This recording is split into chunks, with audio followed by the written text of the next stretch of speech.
Assalamualaikum warahmatullahi wabarakatuh. Perkenalkan, nama saya Suparmin SPD. Saya mengajar mata pelajaran produktif otomotif di SMK Negeri 2 Perlak, Kabupaten Aceh Timur, sekaligus mahasiswa PPG di Universitas Negeri Medan dengan nomor peserta 20 15 00 54 0072 angkatan 3 tahun 2023. Perkenankan, saya akan menampilkan video pembelajaran UKIN UKM PPG tahun 2023 yang saya lakukan di SMK Negeri 2 Perlak, Kabupaten Aceh Timur. Selamat menyaksikan. Wassalamualaikum warahmatullahi wabarakatuh. Assalamualaikum.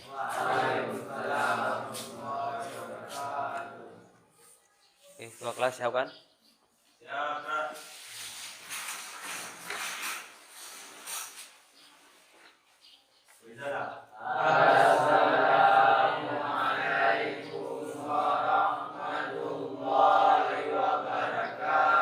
Waalaikumsalam warahmatullahi wabarakatuh. Doa dulu.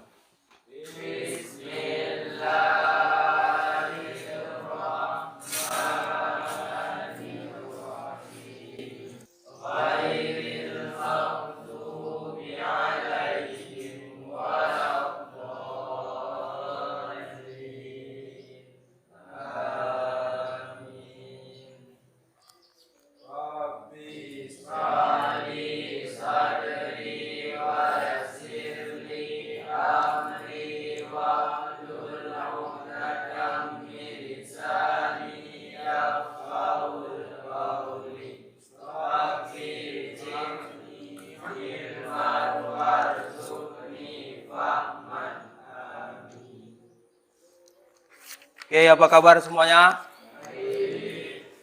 Jadi sebelum kita mulai pembelajaran hari ini, saya akan mengabsen dulu. Tarmizi, Abdal, Hafiz Kurnia, Muhammad Fajar, Muhammad Firdaus, Mundasir, Muhammad Fatir. Siapa yang nggak hadir? Hah? Irfan. Kemana Irfan, ada kabarnya? Sakit.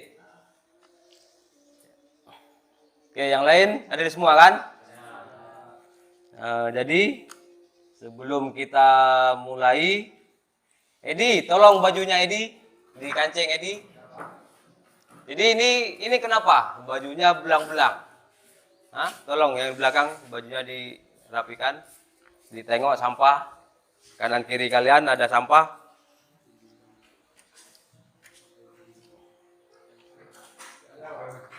Nah, jadi hari ini kita kan pelajaran bengkel. Biasanya pelajaran bengkel kita pakai baju praktek. Jadi ini kenapa ada pakai yang baju putih biasa. Kotor harusnya jangan seperti itu. Oke, untuk hari ini saya izinkan kalian masuk dengan baju putih. Tapi ke depan jangan lagi seperti ini. Bajunya harus seragam baju bengkel karena kita belajar di bengkel. Oke? Oke. Kemudian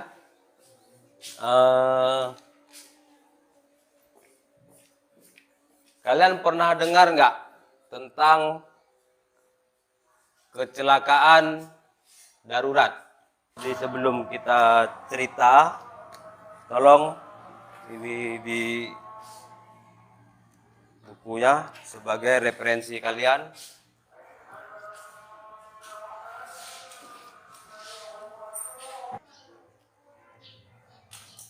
Oke, kita lanjutkan. Untuk materi kita hari ini tentang penanganan keadaan darurat, halaman 95. Pernah nggak kalian dengar atau kalian mengalami yang namanya kecelakaan darurat? dalam kehidupan kita sehari-hari itu sering terjadi. Cuman terkadang kita tidak menyadari apa itu. Apa sebetulnya kecelakaan darurat, penanganannya seperti apa. Jadi hari ini kita bercerita tentang masalah penanganan keadaan darurat. Tujuan pembelajaran kita hari ini, yang pertama, peserta didik mampu menyebutkan penanganan darurat. Jadi apa itu penanganan darurat? Kemudian peserta didik mampu menginterpretasikan penanganan darurat. Kemudian peserta didik mampu menjelaskan penanganan darurat. Kemudian peserta didik mampu menyesuaikan penanganan darurat, dan yang terakhir peserta didik mampu melaksanakan penanganan darurat. Jadi akhir dari belajar kita mampu melakukan. Artinya kita mampu melakukan untuk menangani keadaan darurat tersebut apabila terjadi di saat kita bekerja atau di tempat kita bekerja. Materi pembelajaran kita ada kecelakaan darurat, kemudian prinsip dasar penanganan keadaan darurat, dan yang terakhir pemahaman terhadap lingkungan sekitar. Nah, jadi sebagai persepsi kita di pembelajaran kita hari ini, coba kalian pikirkan berbagai risiko kecelakaan kerja yang terjadi di lingkungan tempat Anda bekerja. Kita bekerja, terjadi kecelakaan. Bayangkan terjadi kecelakaan, yang tiba-tiba terjadi kecelakaan. Jadi sebelum kita masuk lebih jauh menggali materi tentang penanganan darurat, penting untuk kita memiliki pemahaman tentang apa yang dimaksud dengan keadaan darurat tersebut. Jadi keadaan darurat itu apa? Keadaan darurat dapat mencakup berbagai situasi yang memerlukan tindakan cepat dan tepat guna untuk melindungi nyawa, harta benda, dan lingkungan, serta kesehatan kita sehari-hari. Jadi ini ada hubungannya dalam kehidupan kita sehari-hari. Ya, jadi apa yang kita pelajari hari ini, kalau kita kaitkan dengan kehidupan kita sehari-hari itu cukup banyak. Cuman mungkin kita tidak menyadari bahwasanya itu termasuk ke dalam kecelakaan darurat. Apa yang terlintas di benak Anda saat berpikir tentang penanganan keadaan darurat? Mari kita sama-sama kita gali, kita diskusi jenis-jenis kecelakaan darurat dan hubungannya dengan cara berpikir tingkat tinggi atau yang dikatakan dengan berpikir hot. Artinya dalam kecelakaan darurat juga diperlukan berpikir tingkat tinggi. Artinya penanganan segera. Di apa itu kecelakaan darurat? Di kecelakaan darurat, suatu insiden atau peristiwa yang tidak normal yang terjadi secara tiba-tiba. Berarti kondisi yang tidak normal yang terjadi secara tiba-tiba itu termasuk keadaan yang darurat. Tanpa direncanakan. Kesehatan keselamatan kerja. Ada panduannya. Apalagi kita sebagai seorang mekanik, sebagai seorang pekerja, berhubungan dengan besi, dengan kunci-kunci. Paling tidak kita gunakan APD. Sebagai sumber belajar yang kita gunakan hari ini, ada buku panduan, yaitu buku pengelolaan bengkel sepeda motor. Kemudian ada link YouTube, nanti bisa kalian buka HP. Waktu diskusi nanti kalian boleh gunakan HP untuk menggali informasi, untuk mencari sumber-sumber yang relevan tentang materi kita. Ini ada beberapa channel YouTube yang saya rekomendasikan, nanti bisa kalian lihat. Kalian bentuk kelompok, nanti kita mengerjakan LKPD, lembar kerja peserta didik. Jadi saya minta kalian bentuk kelompoknya, satu kelompok terdiri dari 4 orang. Berarti untuk gampangnya jangan berserak lagi. Ini kelompok 1, kelompok 2, kelompok 3, kelompok 4. Dibuat di berhadapan aja. Bangkunya dihadapkan, berhadapan.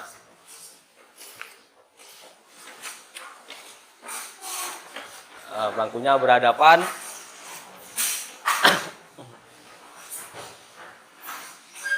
Di sini coba sambil didengarkan. Pada LKPD ini kamu diminta mengamati, menggali informasi, dan berdiskusi dengan teman sekelompokmu. Jadi kita diminta untuk berdiskusi dengan teman sekelompoknya, yang jangan tidur, ya. Si Khairul Balia, ya, Khairul Balia kan, Pak Rudin, Khairudin Rizki. Pada LKPD ini, kamu diminta mengamati, menggali informasi, dan berdiskusi dengan teman sekelompokmu. Bersikap jujur, peduli lingkungan, rasa ingin tahu, disiplin, dan bertanggung jawab. Di situ ada 4 soal, jadi masing-masing kelompok 1 soal. Artinya kelompok 1 nomor 1, kelompok 2 nomor 2, kelompok 3 nomor 3, dan kelompok 4 nomor 4. Oke, jelas ini ya? Jelas ya? Ini saya bagikan LKPD-nya untuk masing-masing kelompok. Boleh kalian gunakan HP untuk mencari informasi yang kalian anggap relevan tentang materi kita. Nah, silakan bekerja, silakan berdiskusi dengan teman sekelompoknya untuk melakukan presentasi, untuk melakukan diskusi. Nanti di akhir diskusi kita akan melakukan presentasi terhadap apa yang kalian kerjakan.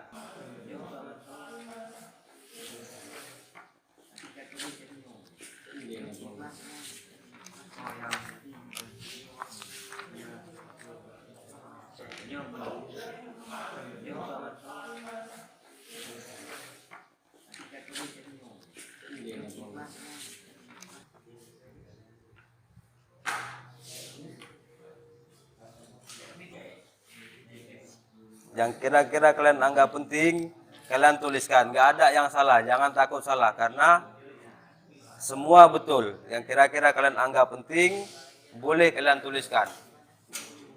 Jadi masing-masing mencari, nanti digabungkan hasil diskusinya.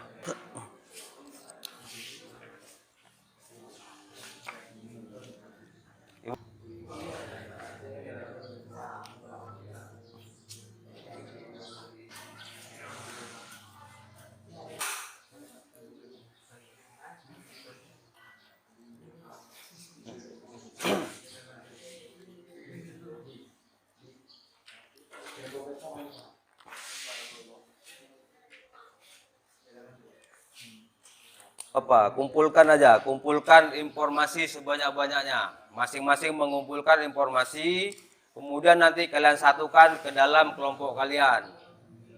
Yang kalian anggap penting, itulah dia berarti intinya dari hasil diskusi. Jadi jangan pernah takut salah untuk mencari informasi. Kita belajar di sini, jadi jangan pernah takut salah. Yang salah itu kalau kita nggak mau belajar. Gimana? Udah selesai? Udah?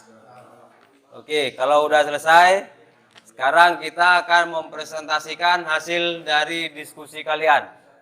Jadi langsung aja untuk kelompok 1. Kelompok 1 untuk memaparkan hasil diskusinya. Di depan aja, bawa kursinya ke depan.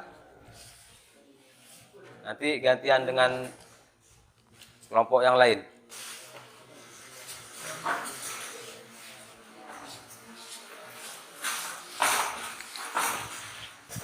Oke, silakan kelompok 1.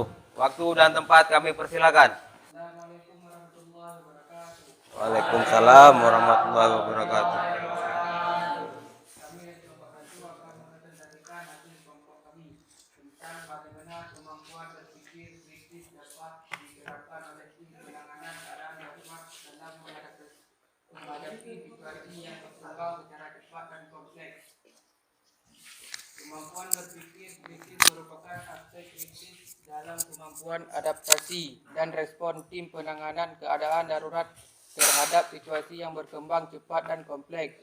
Berikut adalah beberapa cara di mana kemampuan berpikir kritis dapat diterapkan oleh tim penanganan keadaan darurat. 1. Analisis situasi darurat. 3. Pengambilan keputusan yang cepat. yakni kemampuan berpikir kritis mempercepat proses pengambilan keputusan. Tim harus dapat menyaring informasi yang relevan, menilai prioritas, dan membuat keputusan yang tepat dalam waktu, meningkatkan efektivitas dan mengurangi dampak negatif yang mungkin terjadi. Mungkin itu saja penyebaran dari kami. Terima kasih atas segala perhatiannya. Assalamualaikum warahmatullahi wabarakatuh.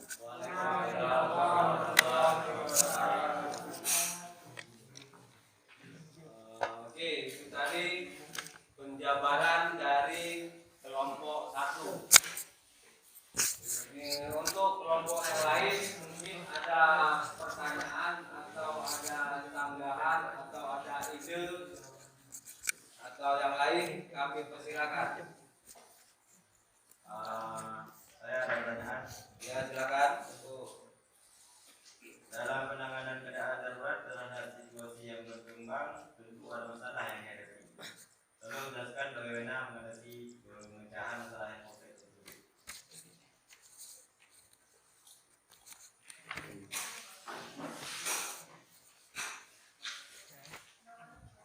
Baik. Kelompok 1, siap? Siap, Pak. Oke, silakan. Baiklah, kami dari kelompok 1 akan menjawab pertanyaan dari kelompok 2. Jadi hal yang dilakukan dalam pemecahan masalah yang kompleks tersebut, di mana situasi darurat sering melibatkan permasalahan yang kompleks dan beragam.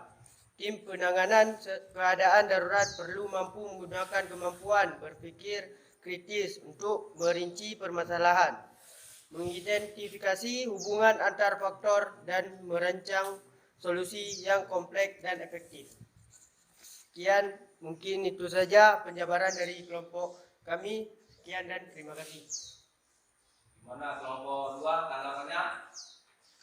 Apa sudah cukup puas dengan jawaban yang diberikan?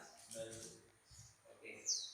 Kalau memang sudah cukup puas, kita hapus dulu untuk kelompok 1. Kasih tepuk tangan dulu. Oke, selanjutnya untuk kelompok 2. Kelompok 1 kami persilakan kembali ke tempatnya. Sekarang giliran kelompok 2.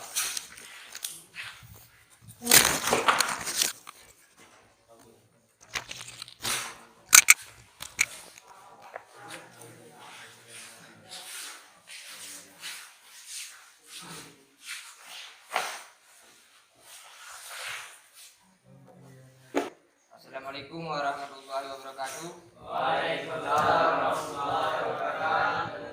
Kami dari kelompok 2 akan mempresentasikan hasil diskusi tentang bagaimana penerapan pemikiran kreatif dan inovatif dapat meningkatkan daya tanggap tim penanganan keadaan darurat terhadap tantangan yang belum pernah terjadi sebelumnya.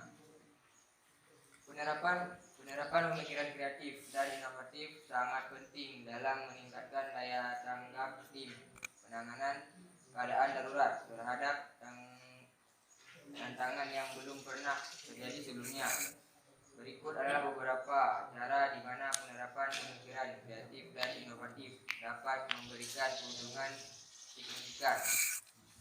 1. Penemuan solusi alternatif.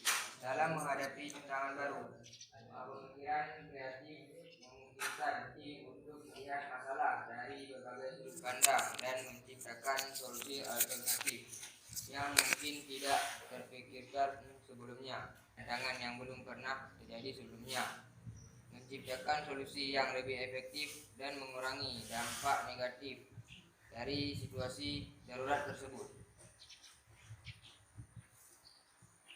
Mungkin itu saja penjabaran dari kelompok 2. Oke, terima kasih untuk kelompok 2 atas penjabaran dari hasil diskusinya. Kepada kelompok yang lain, kira-kira apakah ada pertanyaan atau saran atau silakan kalau memang ada pertanyaan. Ya, silakan. Dalam penjelasan tadi, Anda menyebutkan tentang rancangan strategi ini.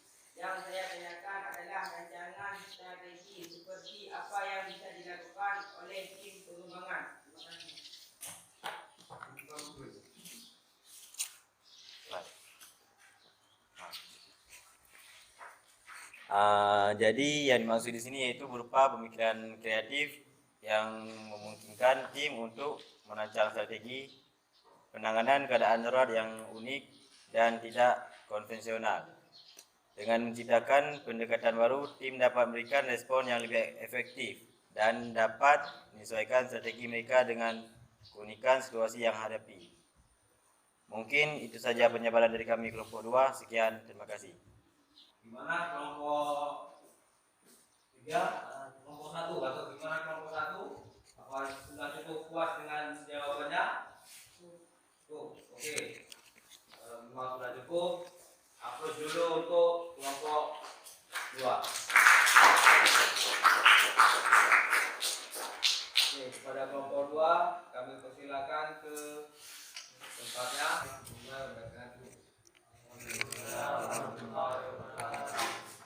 Kami dari kelompok 3 ingin mempertanyakan untuk kelompok 4. Apakah analisis data cepat atau quick count dapat berperan termasuk dalam host?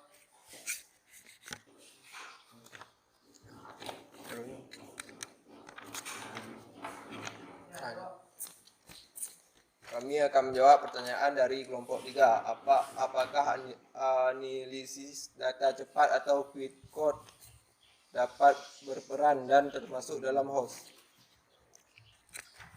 Menurut kelompok kami, yang analisis data cepat termasuk dalam kategori host, di mana alat analisis data canggih dapat memberikan informasi terkini dan tren dalam waktu nyata. Peserta dapat menggunakannya untuk merinci data, mengidentifikasi pola yang mungkin terlewat, dan membuat keputusan berdasarkan evaluasi yang mendalam. Mungkin itu saja penjabaran dari kami kelompok 4. Terima kasih. Oke, cukup puas dengan jawaban dari kelompok 4. Oke, kelompok 4. Sekali lagi kita hapus untuk semua kelompok karena sudah mempresentasikan. Oke, jadi karena semua kelompok sudah mempresentasikan hasil diskusinya, sekarang kembali ke tempatnya masing-masing.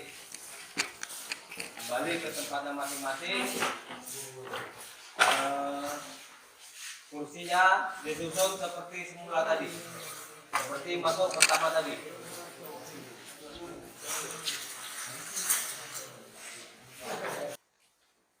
Nah, jadi kita sudah mempresentasikan, masing-masing kelompok sudah mempresentasikan hasil diskusi kalian.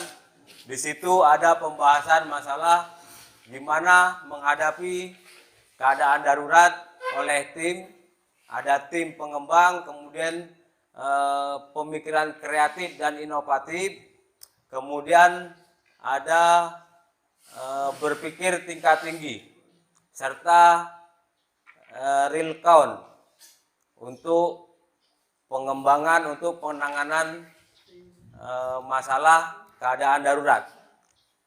Jadi dari hasil diskusi kita, siapa yang dapat menyimpulkan tentang materi kita hari ini? Silakan.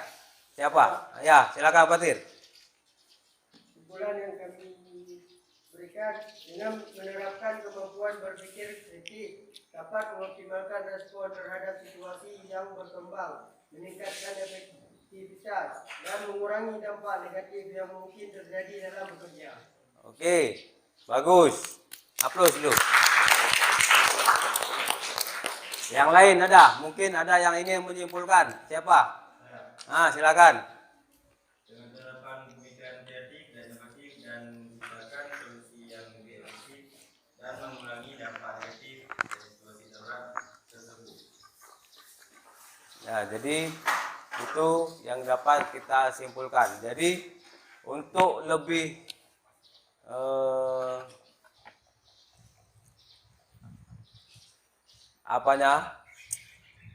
kita bilang untuk lebih kesepakatan lagi. Jadi dari apa yang sudah kita pelajari, kita menyimpulkan dengan mengintegrasikan semua aspek tersebut, artinya mulai dari tim pengembang, tim kreatif, berpikir tingkat tinggi, individu dan masyarakat dapat meningkatkan daya tanggap mereka terhadap berbagai situasi darurat. Jadi setelah aspek yang kita bacakan tadi, yang kalian bacakan tadi, kita jalani, berarti individu dan masyarakat dapat meningkatkan daya tanggap mereka terhadap berbagai situasi darurat. Artinya ketika ada darurat, cepat teratasi, tidak berlarut, tidak terjadi semakin parah. Kesadaran akan resiko, perencanaan yang matang, dan kemampuan merespon dengan cepat dan efektif adalah elemen-elemen kunci dalam menghadapi dan mengatasi keadaan darurat dengan lebih baik. Jadi itu kesimpulan kita hari ini tentang masalah materi penanganan darurat. Jadi untuk selanjutnya kita ada evaluasi.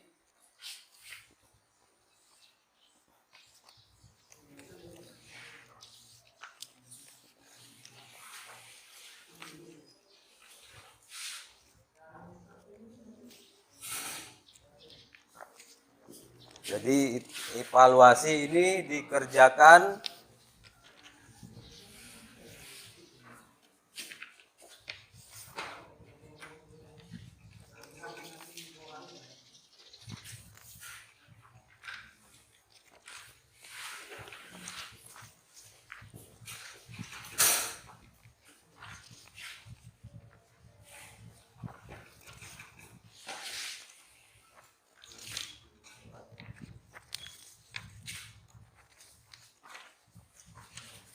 jadi evaluasi mandiri untuk mengukur tingkat ketercapaian pembelajaran kalian. Jadi ini ada 5 soal esai. Untuk soal nomor 3, bagaimana Anda dapat menjelaskan secara singkat langkah-langkah umum penanganan darurat yang perlu diambil dalam situasi kecelakaan atau bencana. Kemudian untuk soal nomor 4, apa tindakan pertama yang sebaiknya Anda ambil ketika menyaksikan kecelakaan di jalan raya untuk menyesuaikan penanganan darurat? Dan yang terakhir, apa langkah awal yang harus diambil ketika Anda bertanggung jawab melaksanakan penanganan darurat di lokasi kejadian? Jadi tolong dijawab masing-masing menurut apa yang kalian pahami.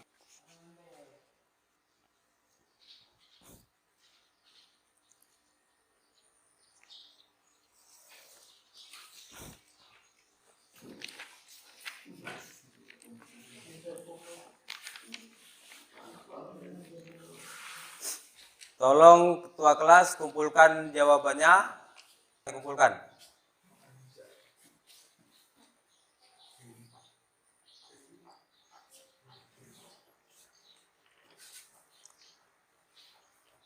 Terima kasih atas perhatiannya, atas partisipasi untuk belajar hari ini. Dan saya ingatkan kembali untuk pertemuan minggu depan, materi kita di halaman 112 tentang penanganan limbah bengkel sepeda motor. Ya, jadi itu bisa kalian cari referensi buku ini, bisa kalian bisa cari di pustaka atau di selancar di Google.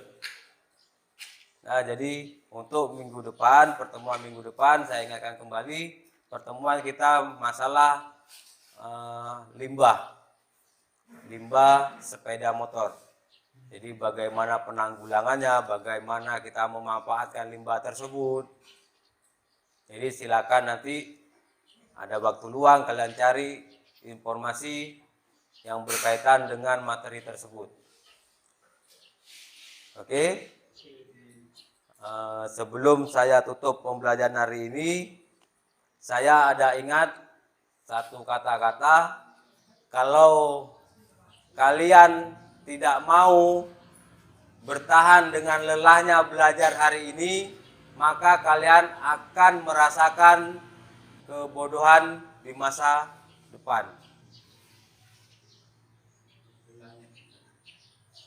Jadi kalau kita mau belajar hari ini, kita akan menikmati ke depan. Tapi kalau kalian tidak mau belajar hari ini, berarti jangan salahkan orang lain kalau dia jadi pemain utamanya. Kita jadi penontonnya. Ya. Mungkin hari ini cukup sekian. Untuk menutup pembelajaran kita hari ini, silakan ketua kelas ditutup pembelajaran kita hari ini. Silakan ketua kelas.